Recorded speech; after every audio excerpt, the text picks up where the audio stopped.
Jesus answered and spoke to them again in parables, saying, the kingdom of heaven is like a certain king who made a wedding feast for his son. He sent out his servants to call those who were invited to the wedding feast, but they would not come.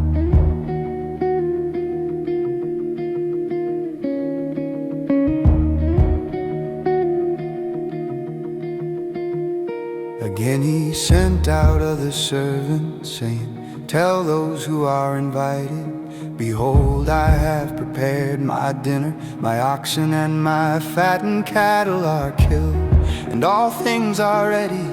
Come to the wedding feast.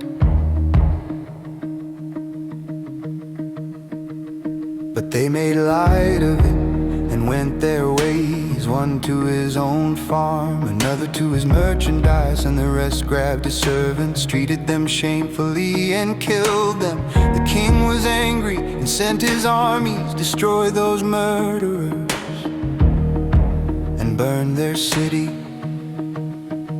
Then he said to his servants, the wedding is ready, but those who were invited were not worthy. Go therefore to the intersections of the highways, and as many as you may find, invite to the wedding feast.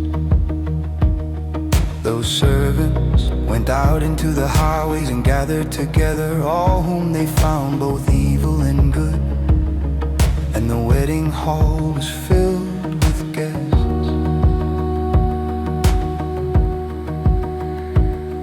When the king came in to see the guests, he saw there a man who did not have on wedding clothing. And he said to him, friend, how did you come in here not wearing wedding clothing? He was speechless. Then the king said to the servants, bind him hand and foot, take him away and throw him into the outer darkness. That is where the weeping and grinding of teeth will be. Many are called, but few chosen.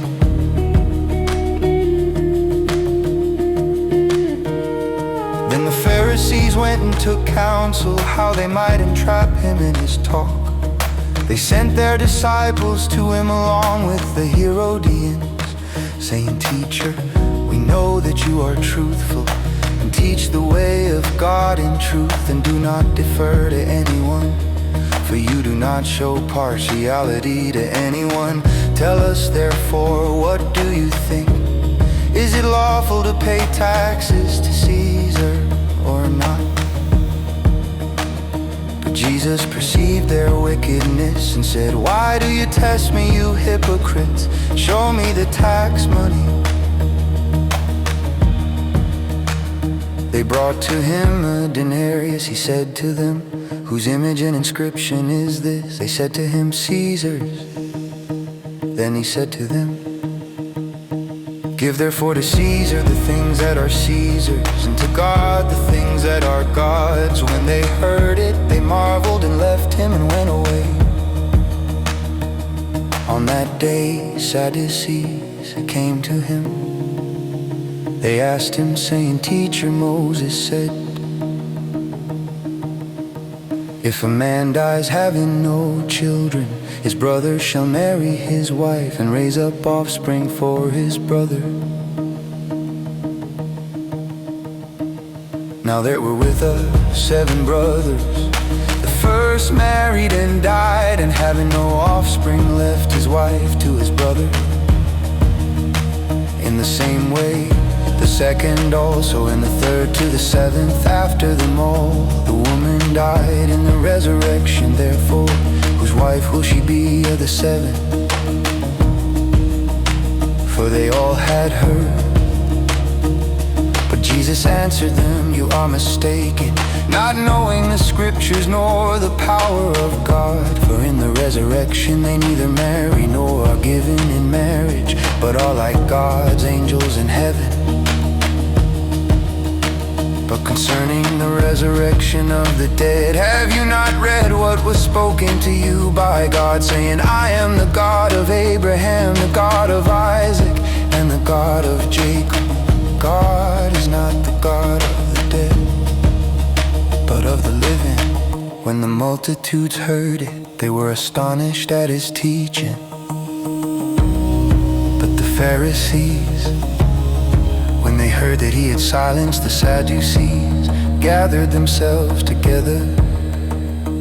One of them, a lawyer, asked him a question, testing him, "Teacher, which is the greatest commandment in the law?" Jesus said to him, "You shall love the Lord your God with all your heart, with all your soul, and with all your mind. This is the first and great commandment.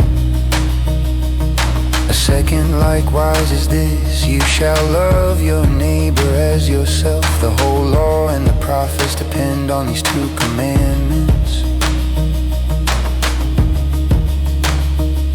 Now while the Pharisees were gathered together, Jesus asked them a question, saying, "What do you think of the Christ? Whose son is he?"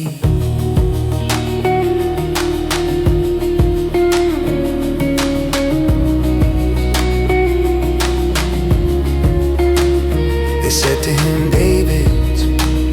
He said to them, "How then does David in the Spirit call him Lord?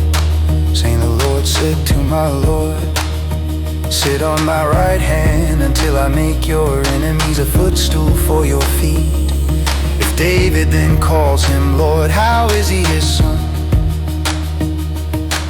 No one was able to answer him a word. And from that day on, no one dared ask him any more questions.